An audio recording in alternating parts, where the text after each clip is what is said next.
खामोश डायलॉगचा गैरवापर थांबवा. ज्येष्ठ अभिनेते शत्रुघ्न सिन्हा यांची मुंबई हायकोर्टात याचिका. प्रतिष्ठेची हानी होत असल्याचा याचिकेतून दावा.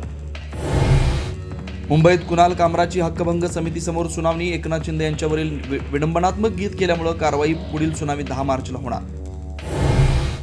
अजितदादांच्या विमानातील ब्लॅक बॉक्सही राजकारणापासून सुरक्षित नाही. रोहित पवारांचा गुन्हा गंभीर आरोप, तर तपासही संथगतीने सुरू असल्याचा दावा. अल्पसंख्याक प्रमाण प्रकरणी चौकशीचे आदेश. उपसचिव मिलिंद शेनो यांची प्रमाणपत्रावर सही असल्याचं उघड. शेनो यांची चौकशी होणार. पुण्यातील मुंडवा जमीन घोटाळा प्रकरणी पार्थ पवार यांना अभय मिळाल्याची चर्चा. व्यवहारावर स्वाक्षरी नसल्यानं जमीन खरेदीत थेट संबंध येत नसल्याची सूत्रांची माहिती. तर व्यवहारासाठी मदत करणाऱ्या 2 सरकारी अधिकाऱ्यांवर मात्र कारवाई.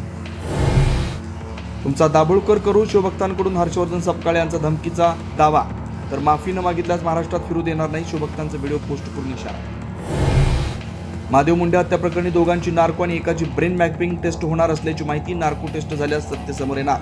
ज्ञानेश्वर मुंडेंनी व्यक्त केला विश्वास.